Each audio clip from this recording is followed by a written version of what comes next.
Well, hello, Dan Gutman. Thank Hey, you so Elizabeth. much for doing this, Oh, anytime. Thanks for inviting me. and welcome to the show. What a conglomeration of books you've written, from humorous books for little kids to historical books to sports books. Would you like to spend a few minutes introducing yourself? Whatever you want me to do, Elizabeth, I am here for you. Introducing myself, sure. My name is Dan Gutman. I live in New York City. I'm an East Coast guy. Grew up in New Jersey.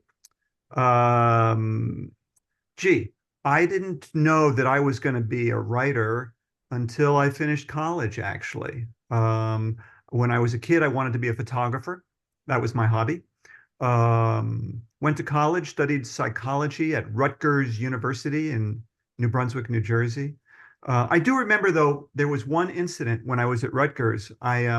Just for the heck of it, I wrote an article and submitted it to the Rutgers paper, the daily paper, and they printed it. And I was astonished the next day when I was walking around campus seeing my fellow students reading an article that I wrote, and it really was a thrill for me. And it didn't occur to me at the time that I would ever want to be a writer as a profession, but I remember the rush it gave me. So I didn't do anything with it for many years. I studied psychology. I went to graduate school. Afterwards, I didn't want to be a psychologist. I didn't really know what I wanted to be. Um, so I said, what do I like to do? You know, and I always enjoyed writing letters to my friends. So I decided to try writing. I'm going to move to New York City and I'm going to be one of those starving writers. And that's what I did. I wrote for newspapers, trying to write for magazines, tried to write screenplays, all for adults. Nothing was very successful for me. And then in 1990, my son Sam was born, and I was reading a lot of children's books with him, for the first time since I was a kid. And I thought, nothing else is working. Let's try writing for kids. And as soon as I started writing for kids, I felt this is what I'm good at. This is what I should have been doing all along. So I switched to writing Hmm. for kids, and I've been doing it ever since. That's the capsule description of my career. That's a capsule description for, 200 plus books. Well, I've been doing it for a long time now. So how about your writing journey from, sort of the very beginning when you were writing little kids books and you first started up until the most recent one is Cleopatra's Needle, right? Right. Yeah, that came out a few months ago. What do you want? I know you want to cover some of this individual series. How did you want me to answer that question? What were you thinking? What led you, okay, I can ask more specific questions. What led you from, say, the first couple of books, which were more narrative books, into books that were more sort of series books and then historical fiction books and sort of what led Yeah. you from genre? I've noticed when I've sort of dove into your different kinds of books that you write lots of different types of books. Yes. Yes, I What do. led you from a different type of book to different types of books? Yeah. Well, when I first started, I was writing nonfiction. It never even crossed my mind to write fiction. I'm not a storyteller. I didn't tell jokes or anything like that, but I was very good, I think, at taking facts and putting it into a format that was easily understandable and interesting to people, grown-ups and kids. So my first, I'd say, 6 or 7 children's books were all nonfiction books, mostly about baseball, uh, my favorite sport. And then, I kind of noticed as I got more and more into children's books that, hey, all the famous authors write fiction. So I said, hey, I want to be one of them. So I said, okay, I'm going to try writing fiction. And I read a bunch of, Newbery winners and books that were considered to be really good. And I said, I can do better than that. So I started to try to write fiction. And in the beginning, I got hundreds of rejections. It was very disheartening. Some of my editors who I worked with on nonfiction books just kind of almost laughed at me because they thought, this guy, he's a nonfiction writer. How can he write fiction? But I was fortunate that I was able to start selling things little by little. I sold my first fiction book to Scholastic. It was called They Came from Center Field, and it was a baseball book, and it was about these kids who are just playing a pickup game one night, and suddenly an alien spaceship lands in center field, and the aliens come out and demand to be taught how to play baseball. That was my first time writing fiction. And I saw how exciting it was to really like create a whole world out of nothing, unlike nonfiction, where you're basically taking basic facts and repackaging them. So I said I'm gonna take a stab at fiction, and I've written fiction since then. But every so often I return to nonfiction because I like to write that too. I like to write for little kids. I've done some picture books. I like to write funny stories. I like to write serious stories. I like to write about sports. I like to write for girls, for boys, for everybody really. And that's what keeps me interested. If I had to kind of do the same kind of story every time, I don't think I would really be doing this because I get bored too easily. Why baseball? I see. I'm a non-baseball. I'm a basketball fan. Okay. Did you read So my book? Speaking of basketball, did you read The $1 Million Shot? I did. I loved it. I was like, finally. Okay. Yeah, baseball is my favorite sport, admittedly. I've followed it since I was a kid. It has a very rich history, and I know more about it than any other sport. So I've written primarily about baseball. But, a lot of people were telling me, I like basketball. I like other sports. And I thought, well, uh, basketball, it's a very fast moving game, unlike baseball, where there's a lot of time when people are just standing around spitting and scratching themselves, But basketball, it's moving back and forth real fast. And I thought, gee, how can I write that, And then I was watching a game on TV one night, a basketball game, and they had one of those contests. You've seen them where they pull a fan out of the crowd and they let him take one shot for a lot of money. And I thought, that's my basketball book. I can slow the game down and build to a climax about that one shot. And that's what gave me the idea for the $1 Million Shot, my only basketball book, I'm sorry to say.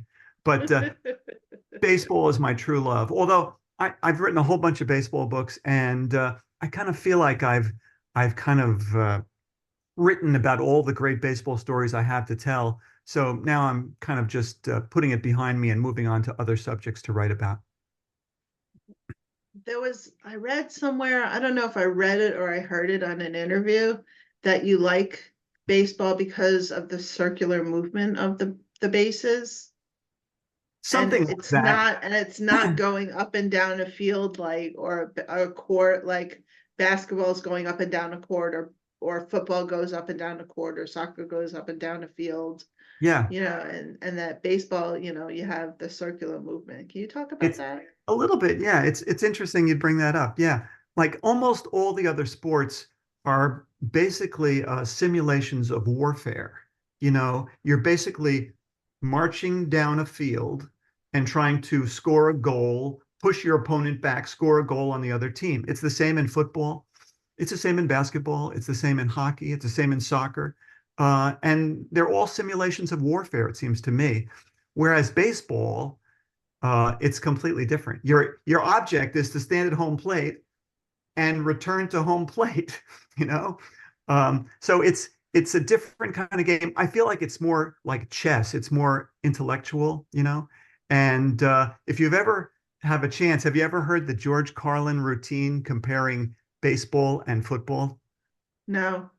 Oh, it's hilarious. He's basically saying how, like, football is a manly game with attacking and blitzing and bombs and, sudden death overtime. And baseball is a happy game. We don't have sudden death overtime. We play extra innings, and we don't play on a gridiron. We play on a park, and it's really funny how he describes baseball as a pastoral, relaxing game, whereas football is like this really a simulation of warfare. So anyway, that's why I like baseball better than any other sport. That's great. So, what is your favorite age group to write for?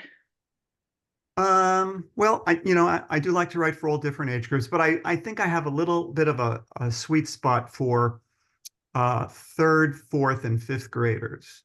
Those are the kids who they know how to read now. They're pretty good readers. They just absorb information like sponges, and they're really at that age. I think mostly they're pretty happy and silly and fun, and they haven't reached the stage where they get to be like snotty teenagers yet. you know and at that point I don't really write YA books, because most of those books are really serious books about kids with problems and how they solve them. And I'd rather write funny stories that are entertaining than try to tackle serious issues, which many other authors are much better at than I ever would be. Got it. Now, you write lots of different genres and you write lots of different formats. You write historical fiction, like Cleopatra's Needle and Houdini. You write graphic novels. You write all kind, and then you write just plain old humorous narrative. When you go to write a book, what do you consider when you decide on the format and the genre? Interesting. Like what determines what format the book is going to be in? Yeah. Hmm. That's a tough question. I mean, with the graphic novels, basically the publisher, HarperCollins, came to me and my illustrator. This is talking about the My Weird School books, like Mrs. Marge is in charge. We've done 100 of these books now, and a few Oh, years. congratulations on that. That's fantastic. Thank you. Over 20 years it took. Um, a few years back, the publisher came to Jim and I. The illustrator is Jim Pelot. And by the way, Jim lives in Arizona and I live in New York City. So we work remotely. And in fact, we've been working together for 20 years, but we've only met once in person, actually. Anyway, the publisher came Did to you us. choose him? No, I did not. The publisher, HarperCollins, chose him. And that's what usually is the case, by the way. It's very rare, I think, that authors and illustrators team up together on their own. It's usually the publisher matching us together. Yeah. Anyway, you were telling us about the Yeah, graphic novels. Jim is wonderful. So they came to us, and this is after we'd done like 80, 85 My Weird School books. And they said to us, would you guys be interested in doing a graphic novel? And we said, yes, of course. That sounds like a great idea. Neither of us had done one before. And so I tried to think of a situation that would lend itself to a graphic novel. Like most of the My Weird School books, they take place in school. Okay. And I thought for a graphic novel, which is going to be visual, I wanted to kind of open up the environment to make it more visually interesting. So, like on the first graphic novel that we did, Mr. Corbett is in orbit. We sent the kids on a tour of NASA, and they accidentally launched themselves into space. So the whole book takes place in outer space. And in another one we did, Dorks in New York. Okay. I We, love that. Okay, I'm a dork from New York. Me too. So I love that one. Thank you. Yeah, I mean, we tried to think of unusual locations, and I thought, well, we should bring them to a big city. My city is New York City. It would be really cool. So we did Dorks in New York. So the graphic novels, I purposefully set them in different locations to make them more visually interesting than the usual My Weird School books, where the location is the playground, the classroom, the music room, the arts and crafts room, things like that. So that's what determined, those books. Um, Sometimes I want to do picture books, like are you familiar with my series about Rappy the Raptor? No. Oh, okay. Oh, I don't have one here, unfortunately. But Rappy the Raptor is a rapping raptor who raps, and they're all told in rhyme. And I decided well, the publisher had come to me and said, you know, maybe you should try something for a younger audience. And I thought, okay, little kids like pre-K and kindergarten kids, they like rhymes. So I thought I could do a rhyming story. And I thought, okay, rhyming made me think of rapping. And I thought maybe I could have a main character who's a rapper. So I thought, well, it doesn't have to be a human being, it could be an animal of some sort. And I thought, well, what kind of animal would lend itself to being a rapper? And I thought it could be like a turtle, or a bird of some sort. And then it hit me. I could have a rapper who is a raptor. So I wrote Rappy the Raptor. So I did six of those picture books, and they're all picture books. But picture books, I think I'm strongest. I'm. It's not my strongest genre to do. I've done a few of them, but I don't think I'm that great at it. I lean more towards middle grade novels, and the My Weird School books, which are for like second, third, fourth grade level. And I guess I'd say like the subject that interest I like to write about things that interest me, of course. And if say I'm interested in baseball, I'm going to write a 30,000 word baseball novel illustrated with hopefully photographs of like a player that I'm writing about, for instance. So the idea kind of determines the format, be it a picture book, a 100-page beginning reader, or a 200-page more in-depth novel for older kids. Got it. So you don't really have a particular favorite. It's more just that you choose the topic and it's sort of the topic at hand that leads to whatever it is that you want to, that whatever format it is that makes sense. Yeah, exactly. Got Um, it. Right. I'll come up with an idea, and like most of us, when you have an idea for a book, you write it down somewhere immediately, on a scrap of paper, on a napkin, on my phone, whatever it is. And that idea might sit around for years sometimes before you write it. But when the time comes to write it, then I'll think, okay, how much in depth is this story going to be? Is it going to have like 20 chapters? Well, then it's going to have to be a 200-page book for older kids. Is it more of a kind of a quickie thing? Well, then it's going to be a short, easy reader kind of thing. And are you writing more than one book at a time? No, you have to be writing more than one book at a time. You write so many books. Well, If you I do the math, it's got to be more than one book at a time. it used to be more than one book at a time. I'll say, like when I was in my 20s or 30s, I was a workaholic, and I still am to a certain extent. And I would just be constantly working. Sometimes I'd spend the morning working on one project and the afternoon working on a different project because that kind of allowed me, I think, to be most productive. I found that if I worked all day long on one particular topic, my brain would kind of lose its focus. But if I can kind of break the day in two, I could work on two projects at the same time. And I'd say through my 20s and 30s and 40s, I think I was constantly working on several books at a time. Uh, but now as I get older, and my brain isn't as focused as it used to be, and I think I lack some of the uh, ambition to be successful that I had when I was younger. And also, as you get older, you have fewer ideas, or at least I do. I don't think I really work on more than one book at a time anymore, unless I have to.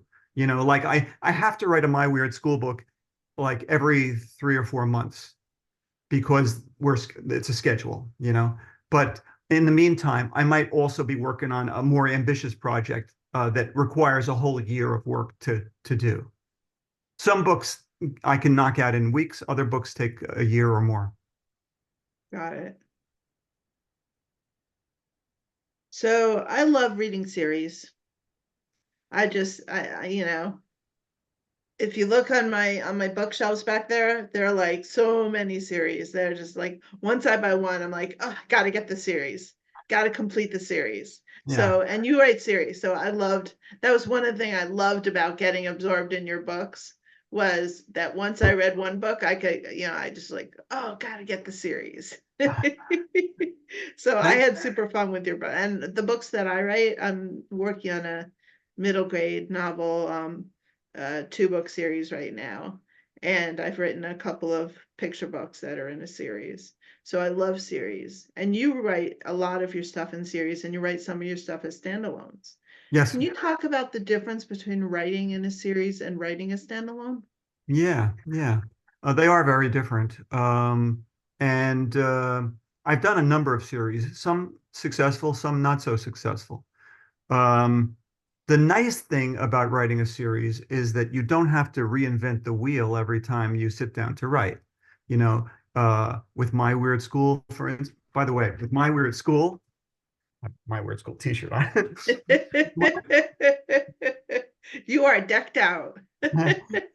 Well, my Weird School is the most successful thing I've ever done, Elizabeth. And if not for that, you probably wouldn't be speaking to me right now, and I wouldn't be living in New York City. And I don't know, I'd probably have to get a job like a normal person. Anyway, with a series like that, I have like 7 kid characters who are in all the books, and I know their personalities. I've been writing it for 20 years.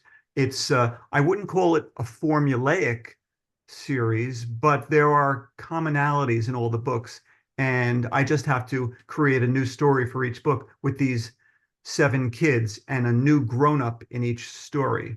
And so that makes things really easy because I know this series better than anybody else in the world.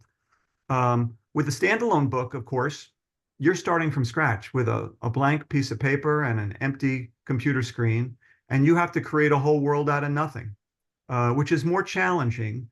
But on the other hand, it's a little bit more liberating too, because you're not constrained by the uh, the limits that you placed on yourself in the series. You can go anywhere, do anything, and not ruin the continuity that you created from previous books. So I like to do both kinds of books.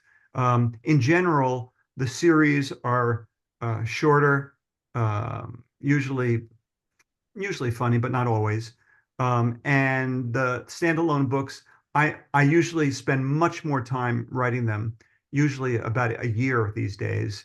And the stories are individual. They do not, sometimes kids will say, hey, why don't you do a sequel to such and such? And I'll say, some stories um, can be summed up in one book. Some stories can be 2 books, like The Kid Who Ran for President and The Kid Who Became President. Some series might be 5 books, like The Genius Files. Some books lend themselves to an infinite number of stories, like My Weird School. So I like to do them all, and keep things interesting by doing different, And by the way, if a series is just not successful, well, it's going to end quick. Either the publisher will not ask for a second one, or they will ask for 4 books to start. And if they don't sell, that's the end of that series. Hmm, interesting. Yeah. And by the way, I mean, I consider myself really lucky to have um, had a successful series that lasted 100 books in 20 years. There's very few series that make it that far. And I know there's a lot of authors out there who wish they had a series like this. It's getting increasingly hard for some reason to launch a new series these days, and I'm not exactly sure why. There's so many people who love reading them, so I'm not sure why either. Seems to Yeah, be really difficult to get published right about now anyway. I've heard I'm a lot of stories of people, trying to break in, and it was never easy, and I don't think it's getting any easier. You have time travel in a couple of your books. What is it Another about one. time travel that intrigues you? Yeah, yeah. Some kids think that I invented time travel, you know, because they never read it before. But I say, hey, H.G. Wells invented the time travel, I think, in 1895 when he published The Time Machine, was it called? Yeah. Something like that.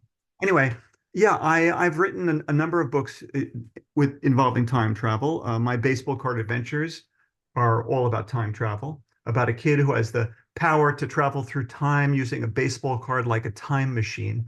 And he goes on adventures with various baseball players from the past, like Roberto Clemente, Jackie Robinson, Babe Ruth, Shoeless Joe Jackson, people like that. Um, the Flashback 4 series, where is it? The Flashback 4 series is another time travel series that I do. I mentioned earlier that my hobby growing up was photography. I love taking pictures, and I thought it would be cool to send some kids back in time with a camera to try and take photographs of things that were never photographed before. And that was the inspiration for Flashback 4. So what else did I do time travel? Houdini and me. There's Houdini and me. there's some Yes. time there's some time travel in Houdini and me too. Poor Houdini. Yeah, it's a good way. It's a good way to, I think, teach a little history lesson to the kids and show them a really cool story at the same time.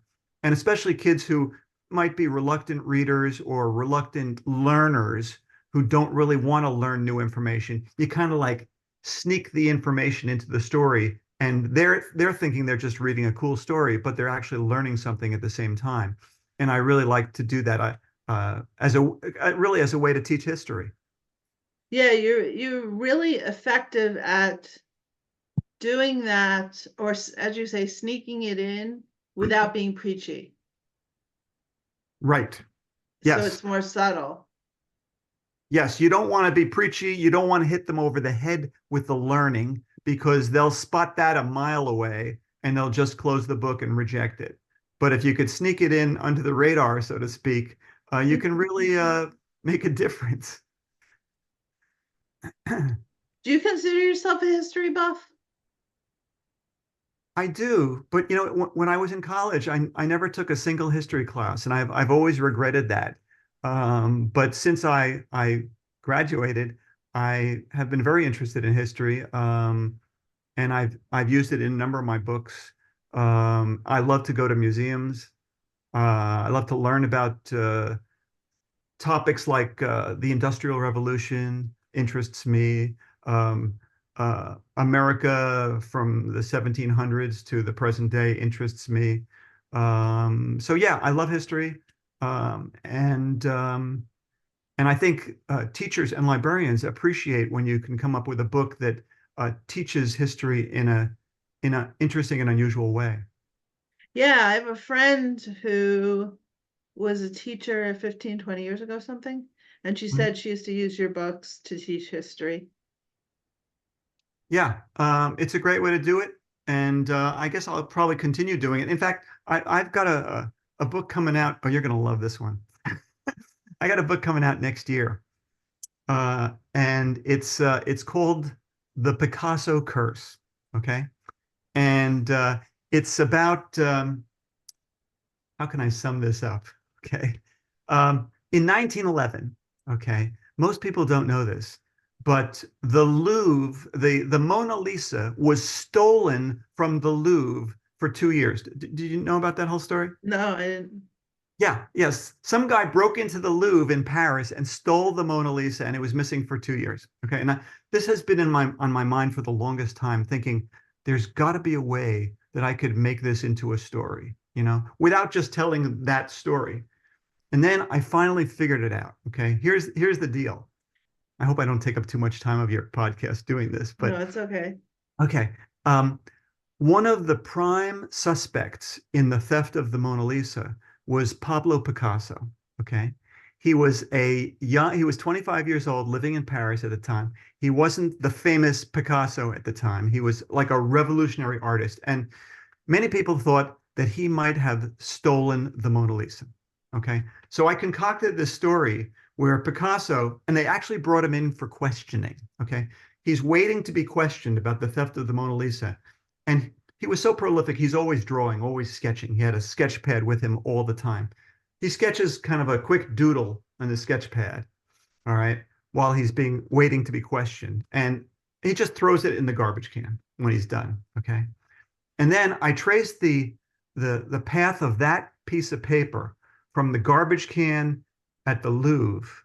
I mean, at the Palace of Justice in Paris. Okay, all the people who owned that piece of that Picasso over a century.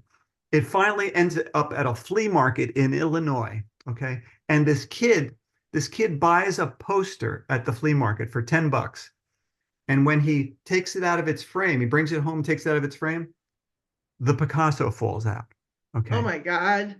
The kid, it was inspired by every year or so, you hear about somebody who, bought like a painting for $5 and there was a copy of the Declaration of Independence on the back of it, something like that. And I thought, wouldn't it be cool if a kid found an original Picasso, and the kid's like a poor kid, and how this sudden wealth and fame is going to change his life for the better and for the worst. And I say the worst because, well, just about everybody involved with Picasso died tragically. So that's why it's called the Picasso curse. And I had so much fun writing this book, Elizabeth. It's not a time travel story, but it is a historical novel. And I was able to weave both the theft of the Mona Lisa and this finding of a Picasso into the story. And I'm really proud of it. And I hope it'll be successful. It won't be coming out till next year sometime. Soon. I look forward to it. Thanks. Sounds really fun. It's cool. That's great. Well, I'm gonna veer off because I always do. This is the style. Sure. What Veer else is on away. what else is on the burner, the front burner? On the front burner, well, my weird school continues. Okay. I've got, I think, three more books to write in my current contract. Then it will be up to the publisher to decide if they want to continue the series or say 110 books is enough. So we'll find that out sometime next year.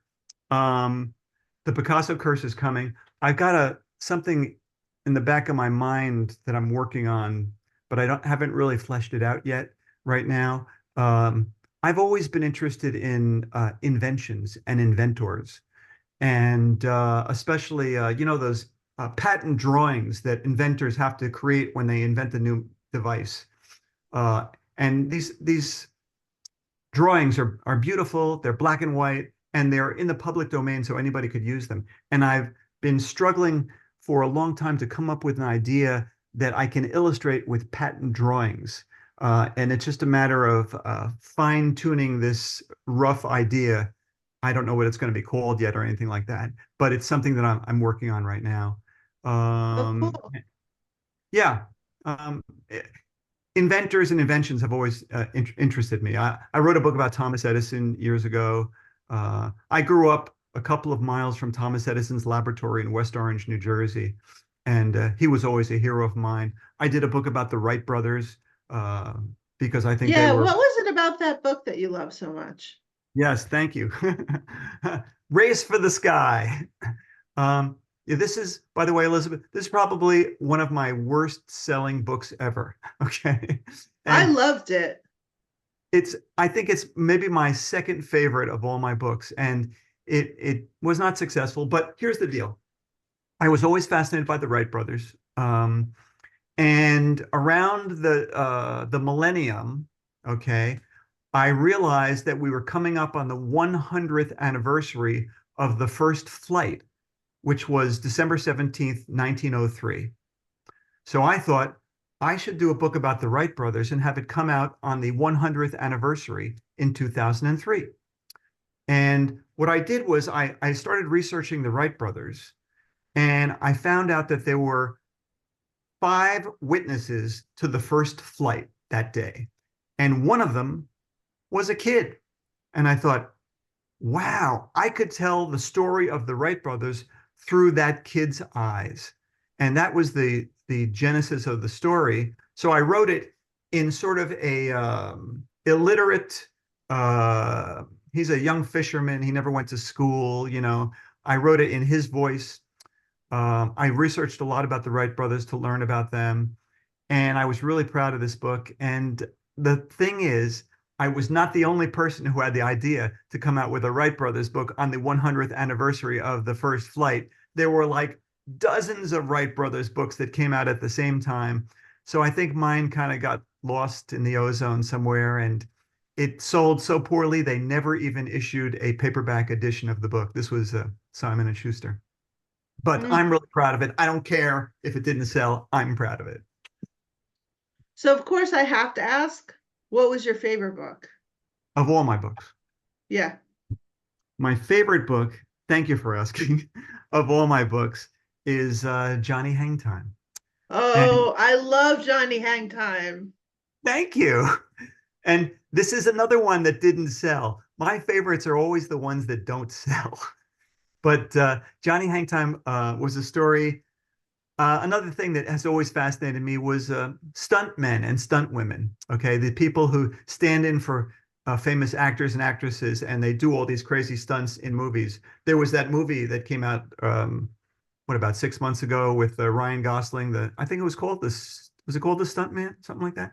Anyway, I thought a kid as a stunt man would make a really interesting story, even though I think in real life I don't think there are kid stuntmen because when they need a kid to do a stunt, they will have like a very small adult, sometimes a woman will pose as the kid and they'll shoot it from far away so you can't really tell because it would be very dangerous to have kids doing stunts. Anyway, but I thought a story about a kid as a stuntman would make a really interesting story. I was really proud of it. I thought it was going to really set the world on fire. Once again, Elisabeth, it was a bomb.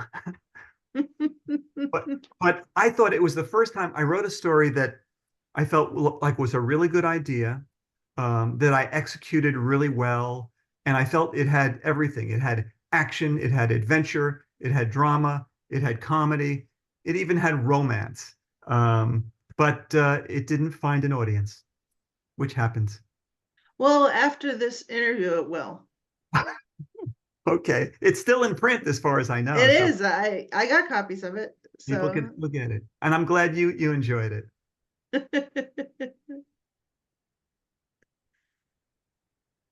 so a lot of your books tend to be humorous, but you also have deceased and divorced parents in some of your books. Do you want to talk a little bit about that? Sure. Yeah. Um, yeah, I like to write funny. I think funny comes naturally to me when I'm writing. And I mean, you could have a funny story with a kid from a divorced or a single family, single parent family. But I think the reason why I have so many in my books is because that was my experience growing up. My parents split up when I was 12 years old. And it was actually, it wasn't just a amicable split. It was a very traumatic one for me. Um, it was June 1st, 1968. My father drove me to my Little League game that day. I played Little League baseball. And he drove me to my game. And when the game was over, I went home and my father was gone. I didn't see him again for 10 years. He left, abandoned my family, moved to Florida. And it was probably the most significant thing that ever happened in my life. So I grew up with my mom and my sister. And I guess that was my experience growing up. So I use that experience in many of my books, although some of my books do have two parents, but a lot of them, it's just one. And I guess it's because we write what we know, and that's what I knew. Hmm, interesting. Yeah, it is. I think it's effective for books to have different configurations of families. Yeah. I think Same, people need to read about themselves. Sure. And the same way I like to write about uh, all kinds of different books, picture books, funny books, girls, boys, and so on. I like to write about different families too. It keeps things fresh, I think. So, okay, I have to say my favorite books, Oh, please. The Homework Machines. Oh, thank you. Thank And I you. guess maybe that's because I've been using AI a lot lately. Not in bad ways, but I'm only me in this podcast, and the podcast has really taken off. So I have, way too many people and way too much to do. So I Yeah, use AI a little bit for like social media and stuff like that. right. And so I was like, homework machine, that's like AI. Yeah, it's funny. This book I think came out in 2006.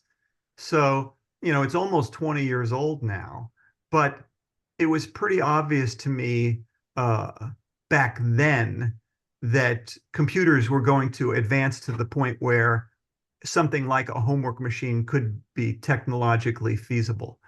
And this one was inspired by my son, actually.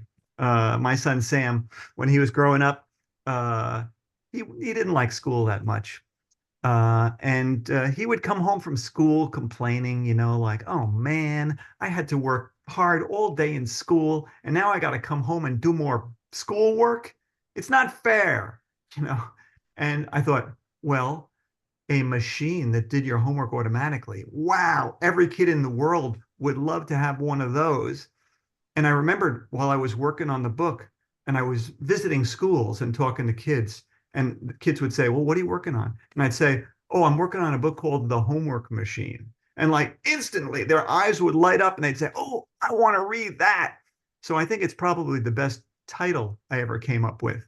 But it wasn't a big stretch to think that, you could take a computer and a scanner and the internet and basically do your homework, with the press of a button and artificial intelligence. So that's how it all came about. There's also a sequel to it called The Return of the Homework Machine. Did you read that one too, Elizabeth? Yes. Okay, yeah.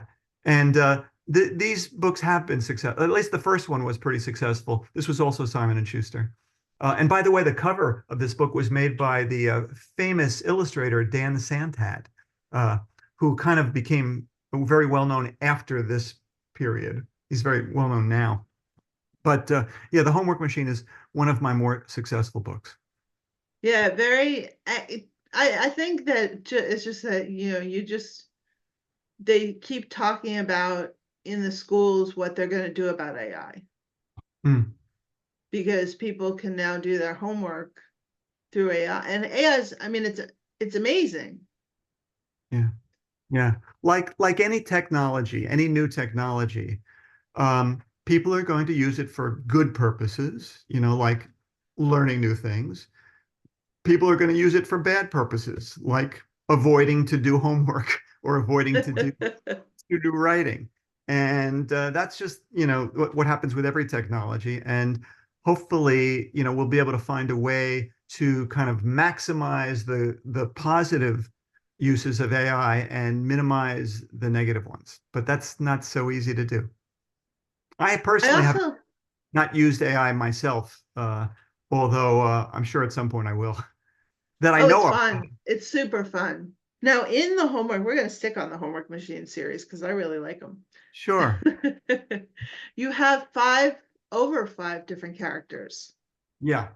and you are able to create the voices of those characters effectively and differentiate between the voices. How can you do that? I'm trying to do that. It's hard. Yeah, it is hard. And I have a short attention span. And when I'm reading a book and there's multiple characters, I find it really confusing. Who's who? I don't remember what they look like anymore. Sometimes I take notes because I just have no idea who they are from day to day. So what I do sometimes, and I did it in this book and the sequel, is I wrote it sort of like a play. Okay. I basically had each character speak individually and in their dialogue. so that the readers could more easily differentiate one character from another. And that was the only way I could keep them straight. So there were basically four main characters, and I made two girls and two boys so that both girls and boys would enjoy it, enjoy the two books.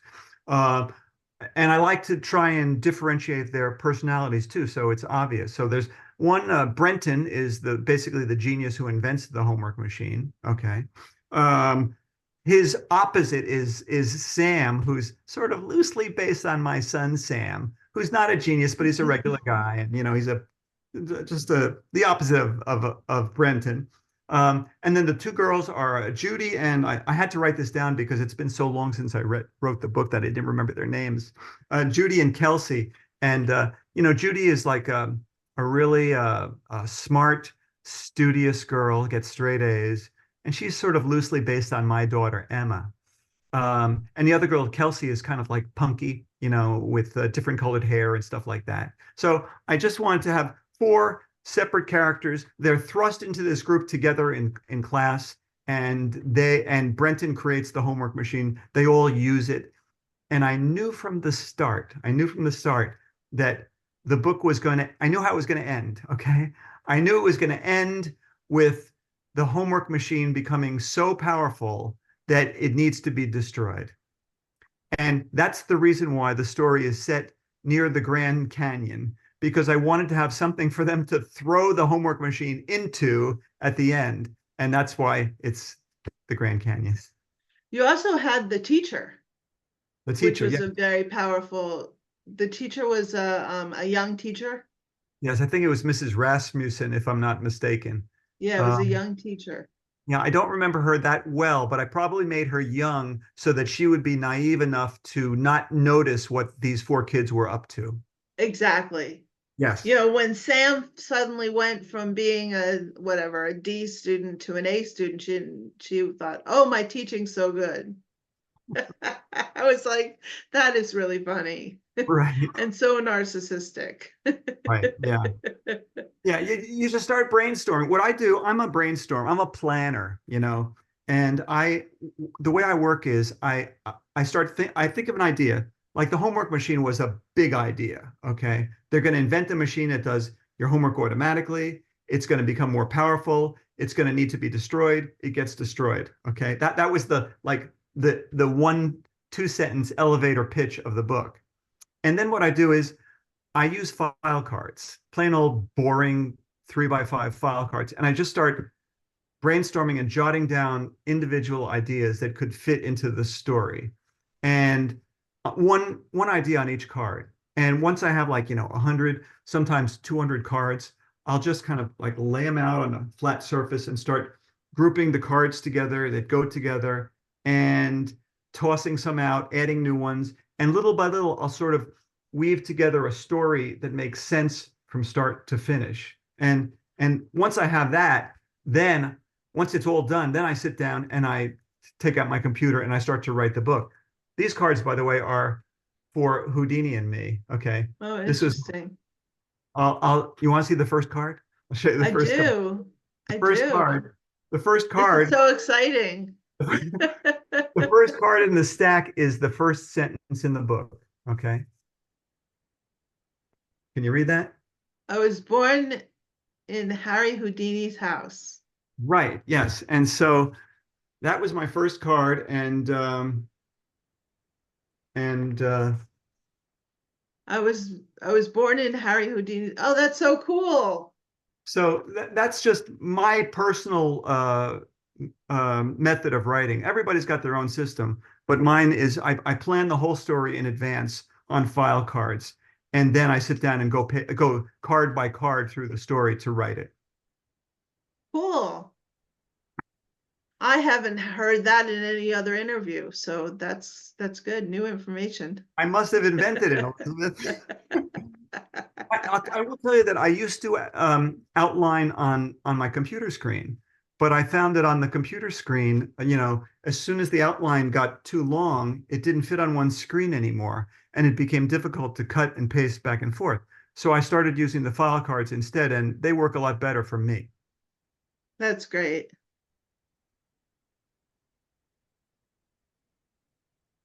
flashback 4. What else do you want to Now know the about? flesh, I have so much more.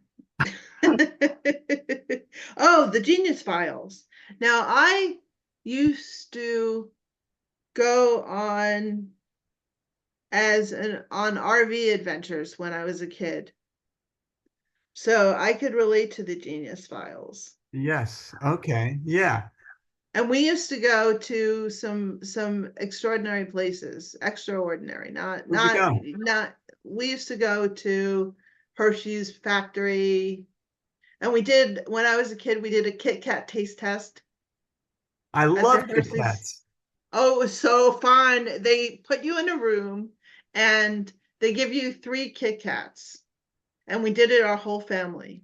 Yeah. And then you have to tell the difference so that you had to pick out the 2 that were the same and the one that was different. And Wow. then when they figure out that you have good enough taste tests to do that, you have to decide which one you like better.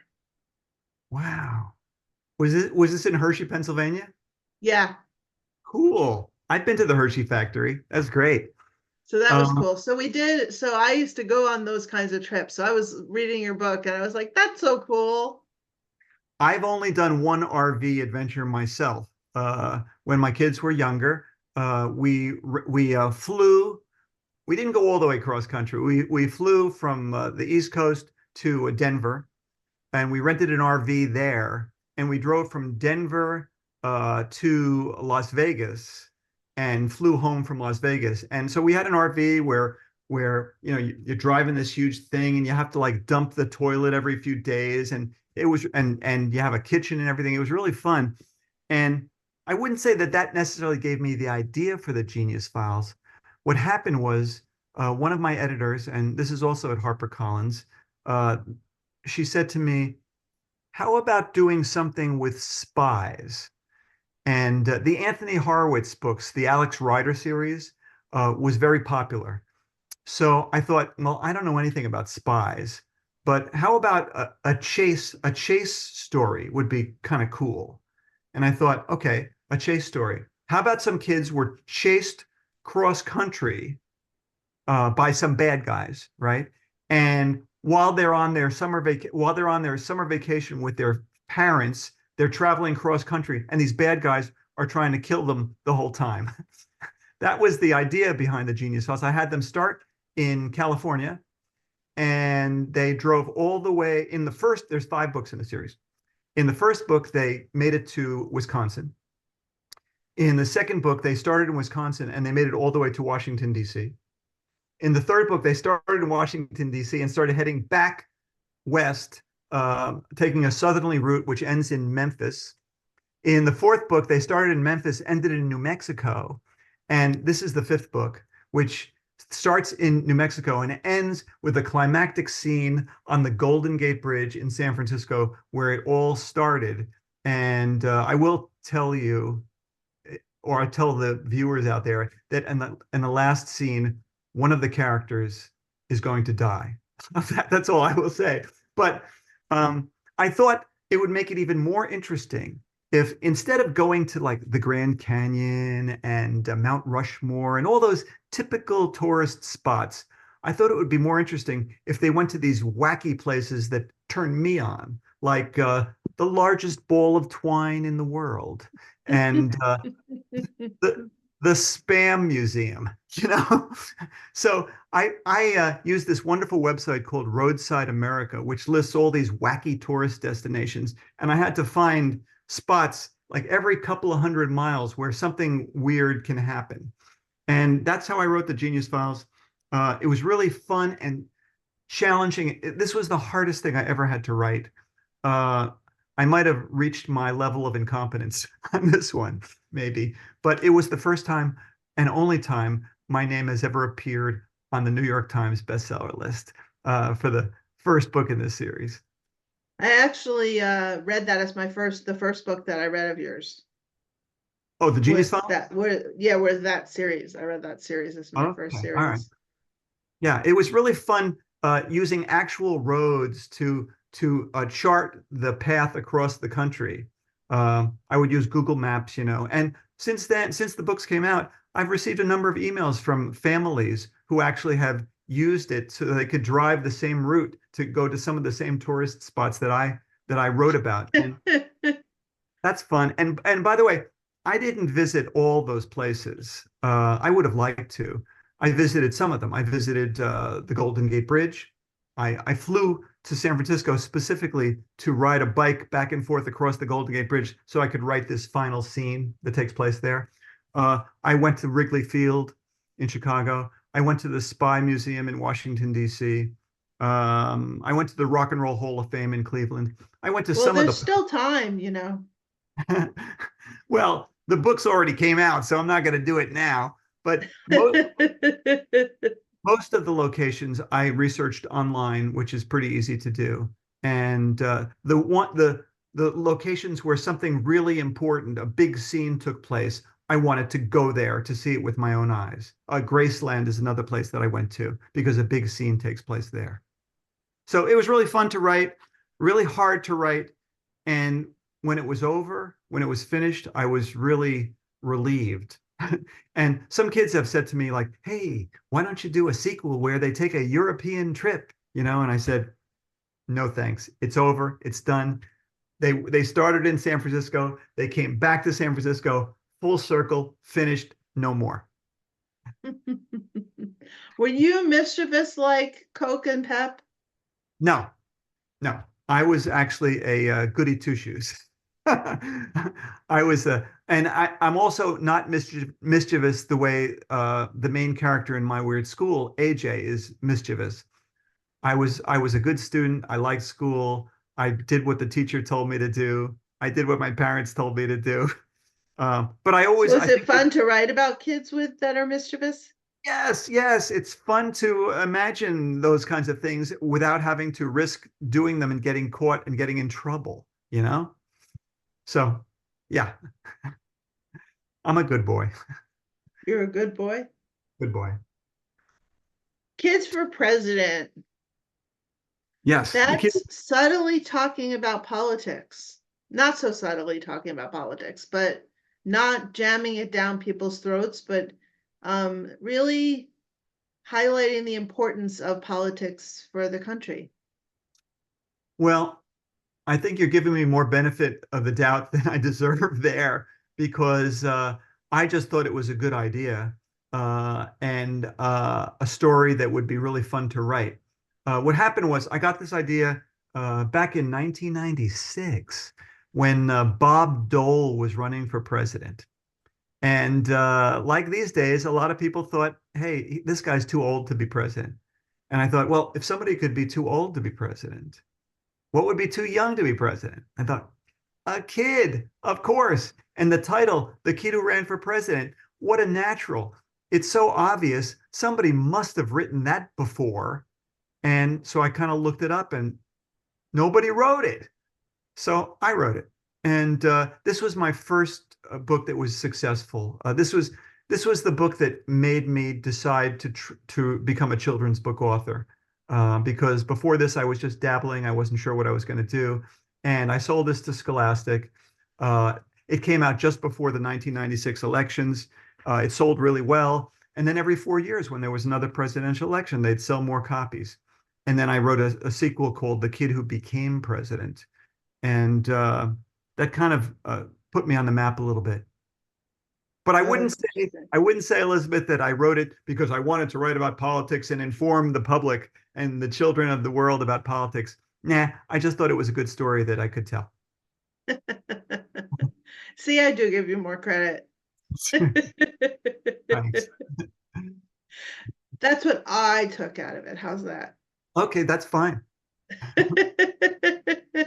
I just wanted kids to read a good story, maybe get some laughs, and I think a lot of my books I like to take like an ordinary kid and put the kid into an extraordinary situation because like a kid becomes president of the United States. A kid finds the most valuable baseball card in the world. A kid gets the chance to take one foul shot, and if he sinks the shot, he wins $1 million. These are the kinds of stories that I think kids can fantasize about themselves in a situation like that. And I figure those would be the kind of stories that kids would like to read. let's talk about Cleopatra's Needle. Okay. The mostly true story about of Cleopatra's Needle. Yeah. What do you want to know? I want to know how you came up with the style. I love the style that you used for that. Once Oh, again, you were able to differentiate between the characters and not confuse them. yes. Thank you. I'll tell you the story of this book. This is my newest book. And during the pandemic, I live in New York City and I live right across the street from Central Park, maybe the most Oh, famous, lucky you. maybe the most famous park in the world. And I ride my bike around the park. There's a 6 mile bike loop around the park. And when I was riding around the park, uh, anybody who rides, walks, or jogs around the park will see in the middle of the park around 81st Street, close to Fifth Avenue, right behind the Metropolitan Museum of Art, is this obelisk, okay, which looks like the Washington Monument, really. Um, and it's 7 stories high. It weighs about 220 tons. Okay. And it's standing in the middle of the park, and there's like hieroglyphics written on the sides of it. You can't really see it in this photo. And I thought, what's the deal with that thing? You know, uh, it's pretty much ignored. People don't go over there and see what it is. And if you do go over there and see what it is, there's a couple of mysterious plaques on the wall that don't really tell you much. And I thought, I don't have much going on during the pandemic besides ride my bike around. I'm going to do a little research into this. And there was not a single children's book written about it. There was one adult book written about three Cleopatra's needles. There's one in London, one in Paris, and one in New York. Okay, and it turned out that this thing is 3,500 years old. It was carved in Egypt, okay, by enslaved people. All right. And it stayed in Egypt for most of those 3,500 years until 1880, when the Egyptian government was in financial trouble. And they had already given an obelisk to London and an obelisk to Paris, and they decided to give one to America because they wanted to increase tourism. They wanted to increase good relationships with the United States. So they said, you can have the obelisk if you can take it and bring it to America. And remember, this is 1880. There's no trucks. The automobile hadn't been invented yet. No airplanes. Computers obviously didn't exist. They had to find a way to take this 220-ton thing and bring it across the Atlantic Ocean. And one man, okay, his name is Henry Goringe. He was a Navy officer. He was given the assignment of taking this thing and taking it away from Egypt and bringing it to New York City. So, and I hope I'm not boring anybody out here, No, this is but good. it was just a fascinating story. So what he did was he devised a mechanism to take the obelisk and turn it from vertical to horizontal. Okay. And then I hope I can find the picture quickly. He bought a boat, a ship from the Egyptian government. He bought a ship, and hang on. Oh, here's Henry Goringe, okay, the guy who did all this. All right. He bought a ship, and he realized he couldn't put the obelisk on top of the ship because it was too heavy. It would have capsized the ship. So what he did was instead, sorry, he cut a hole in the ship, in the hull of the ship, all right, and he slid Cleopatra's Needle inside the ship on cannonballs, and then pushed it inside the ship and sealed it up and brought it first across the Mediterranean Sea and then across the Atlantic Ocean to New York City. Stopped off at 96th Street and had to roll it across the island of Manhattan to its present location, and then stand it up again with the same mechanism he used to lower it in Egypt. And I thought, whoa, this is a story that really needs to be told. But I write for kids. How am I going to tell this story in a way that kids would appreciate. So I thought the only way to do it would be to tell it through the eyes of some children who were witnesses or participants in the whole process. So I have six separate kids, or is it five? I don't know. The I first think one, it's five. okay, the first one is a boy in ancient Egypt who is a slave, and he participates in the 2 year process of carving it out of solid granite with hundreds of other slaves in Aswan, Egypt. Okay, that's the first kid. The second kid is also a boy who gets the task of creating the hieroglyphics that appear on the sides of Cleopatra's Needle. The third child is a girl, and she is an Egyptian girl, and and this is in 1880. She is very upset that the Americans are coming to take this thing away, so she protests and tries to sabotage their efforts. The fourth kid is an English boy who stows away on the boat, bringing the obelisk to America. Okay. The fifth is another girl who lives in New York City in 1881, and she witnesses and participates in the bringing of the obelisk across uh, Manhattan to its present location. And the last, yes, there are six. The last one is a kid in the present day who is dragged to Central Park to see this thing by Oh, that's his mother. right. He couldn't care less about it, but he's the narrator at the beginning of the story. So I basically wrote it in diary format, the way you write your stories in diary format. And I had to do different voices, different personalities, different nationalities. And I think it came out pretty good. Oh, it's super effective and Yeah. fun. And then, it's I won't do a spoiler on it. It's Okay. it was super fun. My only concern, People just have to read it. my only concern, Elizabeth, is that unlike the homework machine, which has instantly a title that just grabs you, most kids, most people don't even know that this thing exists. And I'm not sure that anybody's going to care. So I appreciate you helping me get the word out so that maybe kids will check this book out and parents will check it out with them. I think the illustration on the book jacket is really good. Yes, they did a nice job of depicting all the kids. Uh, and it was fun to write in different voices, different characters, different ethnicities, and all. And see how it does. Yeah. And then last but not least, Yes. What else? Houdini. Houdini, of course. Now, Yes. Houdini was really, why Houdini? Why Houdini? Yeah. And both of these books are published by Holiday House, by the way. Most of my books are published by HarperCollins. These two are Holiday House. And I'll tell you the story of this one too. Um, I told you I live in New York City. Okay. And 8 blocks from where I live is Harry Houdini's house. Okay. There's a plaque on the wall. Oh, I'll show you the plaque. Okay. There's a plaque on the wall that says that Harry Houdini spent the last 22 years of his life living in this building. Okay. And I walked by it and I thought, cool, Houdini lived right near me. He lived in this particular house. And I didn't know much about Houdini at the time. I knew he was a very famous magician and escape artist.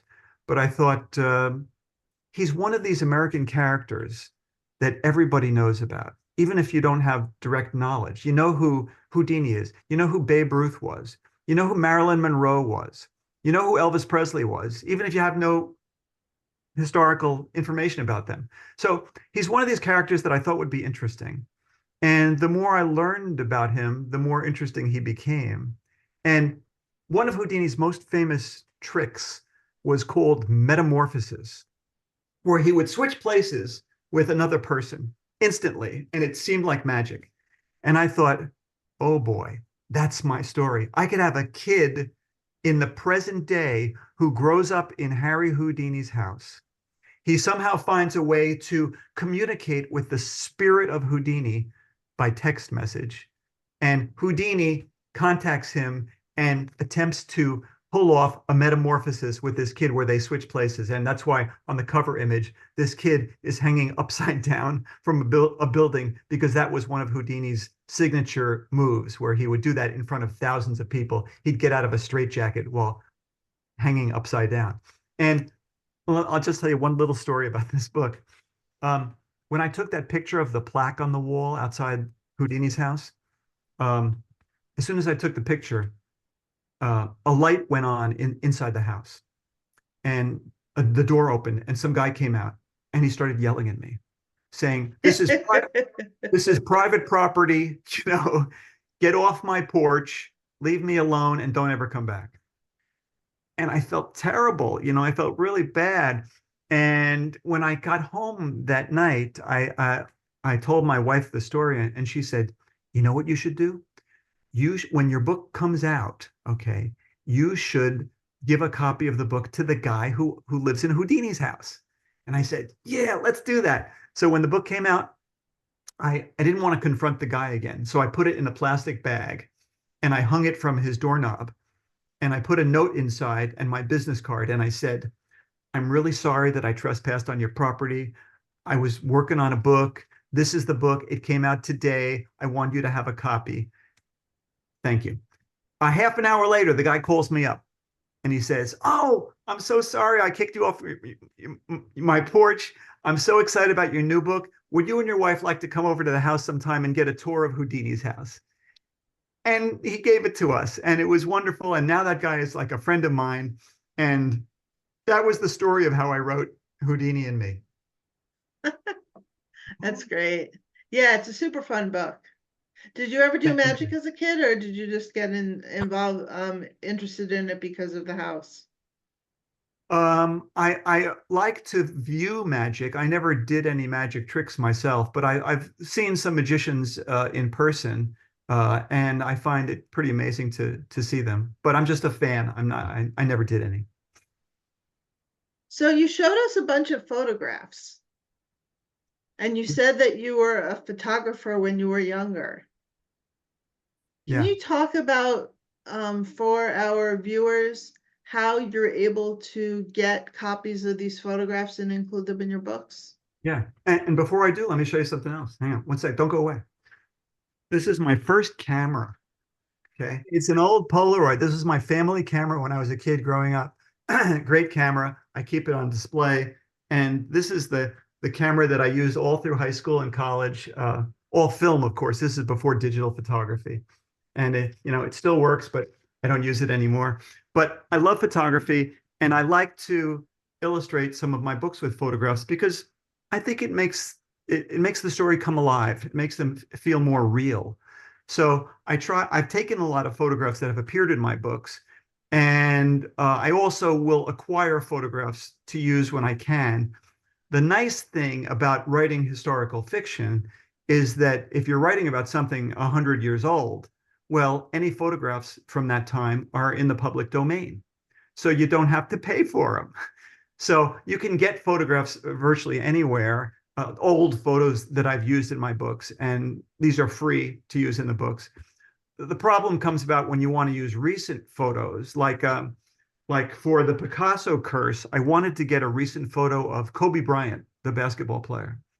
But try as I might, I could not get any free or inexpensive pictures of Kobe, because they're not in the public domain. Photo agencies own these photographs, and it costs like $500 plus to get the rights to use them in a book. So that can be problematic. But most of the time, especially when I'm writing about old stuff, I can get free pictures from museums, from libraries, sometimes online, go to Google Images or wherever, eBay sometimes, and I get lots of photos that way, either free or cheap. You effectively use photographs, I think. Thanks. Not all my books have photos, but some of them do. And especially when I'm blending fact and fiction together, I like to use the photos to make it more real. Yeah. Talking about fact and fiction together, you do a lot of, um, we could nicely say, stretch the truth. You could say that. I Yeah. want to talk about that a little bit. Yeah. Well, I will say it's, you could argue that it's a crutch because, you know, hey, if you were really talented, you could just make up a story from scratch and you wouldn't have to rely on any fact, or things that actually happened in the real world. And maybe if I was really talented, I could do that more. But I really enjoy learning about like a historical thing, like the Hamilton Bird duel, for instance, and I'll take the basic facts that happened and I'll do a lot of research to learn about those facts, reading everything I can get my hands on. And then I'll try and kind of weave a story around it that will make it interesting to kids. So, uh, the Broadway show Hamilton became a huge success. And so I thought, well, there were no this is 1804. There were no witnesses to the Hamilton bird duel. But what if these kids traveled through time with a camera and they were there and they shot video of the duel? We would know exactly what happened. So that's what kind of created the flashback for. And it just makes it easier to take something that actually happened and weave a story through it rather than to make a story up out of whole cloth. I don't think I wouldn't say it's a cop out. Okay, good. No, because I think you teach. And I think that's so important. You don't want, I mean, we want kids to read. We definitely want kids to read because it's good for them in every way. Yeah, But you also want kids to learn about history, and you want kids to learn about decision making, and you want kids to learn about life. The $1 million basketball shot was, uh, a life lesson. yeah. So I don't think it's a cop out. I think it's great. More than anything else, I just want to entertain, and I want to get kids, especially kids who don't like to read, to keep turning the pages. I was one of those kids. I didn't like to read when I was a kid. I thought reading was boring and hard to do. And my mother was worried about me. And she used to buy me comic books, hoping it would get me interested in reading. And it wasn't until I got into sports that I got into reading. But I know there's a lot of kids out there who don't like to read.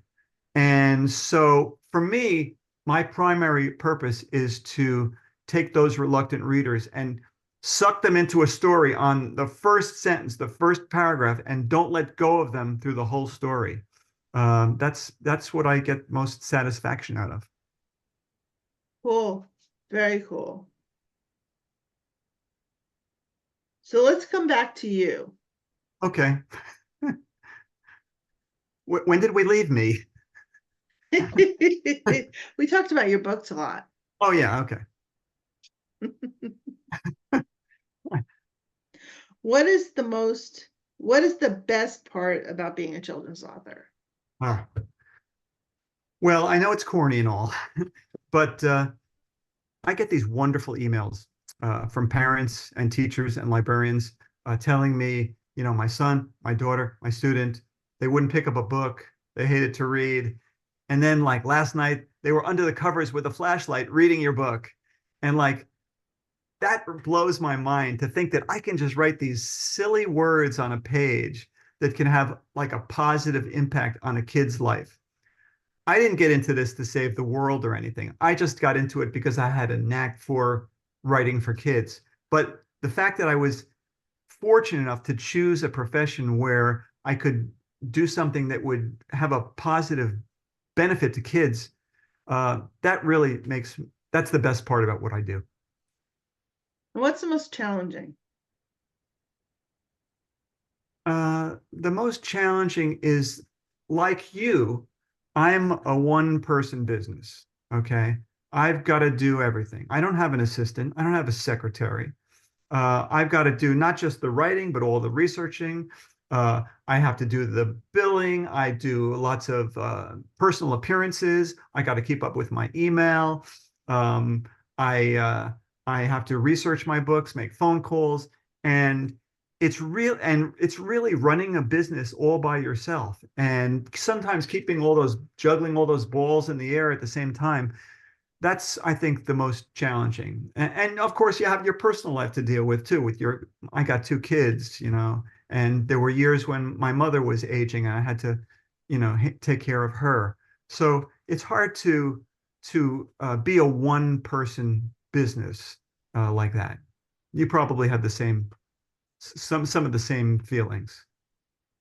I met Yeah. her Once you finish a book, what leads you to the topic of the next book? usually I already have it usually. I just keep a file of book ideas that may or may not ever be written. And when I finish a project, then I'll look through that file and I'll say, and that was a dumb idea, or maybe this is the year that I should write that project. And I'll pick out the one that I think is the best one, and I'll write up a couple of paragraph summary of it, and I'll show it to my literary agent or a few of them, the editors that I've worked with, and say, "What do you think of this? Do I have anything here?" And that's how the next book will come about. I'll tell you that with Cleopatra's Needle, I was really proud of myself on this one. My editor, her name is Elisabeth Law, and she works at Holiday House. And I didn't tell her anything about the book. I just called her up one day and I said, "Hey, can I have an hour of your time? Meet me at Fifth Avenue and 81st Street." She lives in New York too. And I said, I want to show you something. And I took her to Cleopatra's Needle Oh, behind cool. behind the Metropolitan Museum of Art. And I said, "What do you know about this?" And Elizabeth has lived here probably for 40 or more years. And she knew almost nothing about Cleopatra's Needle. And I told her the whole story. And I had my little laptop computer and I showed her my little PowerPoint showing talking about the book. And I basically pitched the idea of Cleopatra's Needle to her while we were at Cleopatra's Needle. Never wrote a single thing down on paper. And she said, "Let's do it. I love the idea." Oh, So great. yeah, so Oh, sometimes that's how, that's an unusual way to sell a book project, but I did it for that one. very clever. Yeah. Very clever. And where do you get your ideas? Um, all different places, mostly by reading. I read the New York Times every day. Um, I watch TV. I listen to the radio. I listen to podcasts. I try and keep up with what's going on in the world around me, and I kind of keep my ears tuned for things that where I can take an ordinary kid and put the kid into an extraordinary situation. And when something strikes my ears like that, I make a note. I say, "Hey, there might be something there." So that's Mhm. basically how I get my ideas.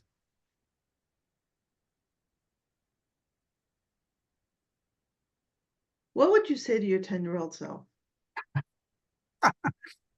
Uh, you mean if I could travel through time? If you could travel through time, Yeah. since you Uh, want to, I know you do. yeah. Oh, that wouldn't it be great? What would I tell him? I would tell him to not worry so much. Okay. Um, girls are scary now, but eventually you'll find somebody that you'll be married to for 40 years. Okay. You'll have two kids of your own. You'll have your career. You're going to have a fun, creative, successful career where you're able to do something that you really love, and you won't have to wear a jacket and tie to do it. You won't have to go to an office and have some boss telling you what to do. It's going to be really great, Dan. And and you're going to live in the greatest city in the world.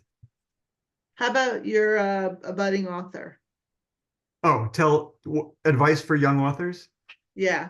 A couple of things. I would say don't try and imitate some other author. Don't try and write the next Harry Potter, or the next Dog Man or Wimpy Kid. You got to find your own voice, your own, thing. I would say don't take rejection personally. I've been rejected hundreds of times. and they're not rejecting you. They're just rejecting some words on a page. Okay. Don't take it personally and be persistent. Don't ever give up. I think in my case, persistence has proven to be more important than any talent that I have.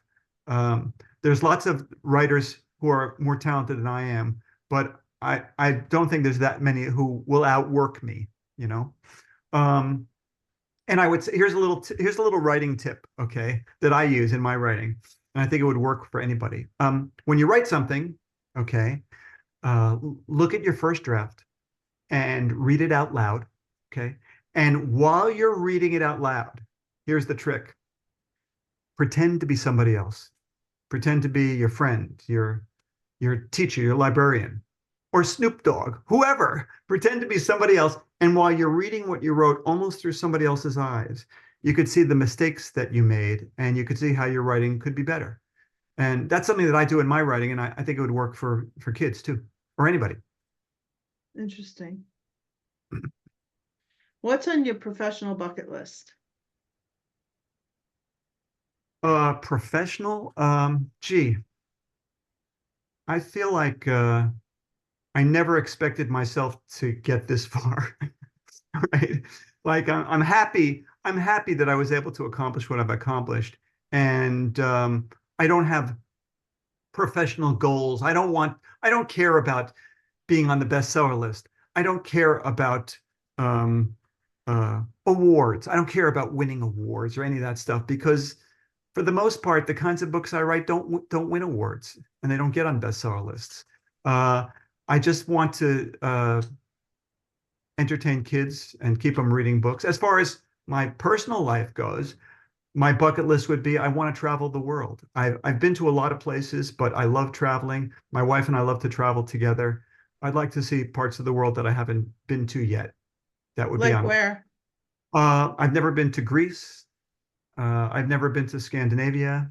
I've never been to South America. These are places I'd like to go. I'd like to go to Vietnam, I would stuff say like that. Greece is, when I ask people their personal bucket list, Greece comes up number one as the Yeah. place to want to In go. fact, they have a big problem because there's too much tourism there now, from what I understand. Oh, And really? the tourists are ruining everything in Greece. But I'd like to travel the world, and maybe I'll get a chance to do that. But as So far is as there anything we missed? there's one thing that you missed, Elizabeth. There is. Yes, yes. I was very surprised you didn't ask me about another series that I write, which I'm very proud of. And the series is called Wait, What? Are you familiar with the Wait, What books at all? No, Okay. I Well, missed something. yes, yes. Well, the thing is, I my favorite thing to read as a reader is biographies. I like to read about famous people. Okay. And there's a lot of biographies for kids out there. But I didn't think they were that good. I felt like they were very cut and dried. So and so was born, lived, and died. Who cares, you know? I wanted to write some biographies that would focus on the unusual, the odd, the funny aspects of people's lives. So I started this series, and it's published by Norton Young Readers. It's called Wait, What? And the first one was Albert Einstein was a dope. Okay. Yes, okay. I did do it. I did read it. I Oh, you read read Albert it? Einstein was a dope. I did. Okay. Did you read Muhammad Ali was a chicken? No, I didn't. I didn't read that one. Did you read Amelia Earhart is on the moon? I did read that one. Okay. Did you read The Beatles couldn't read music? Yes, I did read that one. Okay. Well, this is a series that I do of biographies, and they're really fun because they're different. They really focus on weird stuff that you probably didn't know before. And I've had really a nice time writing these biographies. That's the only thing that you didn't ask me about. Anything else? No, I don't think so. I think we were pretty comprehensive, and we did go. We went an hour and 40 minutes. I can't believe it. I thought I would run out of stuff in 30 minutes. You're a good interviewer, Elizabeth. Apparently, you're more interesting than you thought you were. I guess so. This was great. Thank you Uh, so very much. I really appreciate it. I do too. It was really fun, and thank you for thinking of me and helping me to spread the word about my books.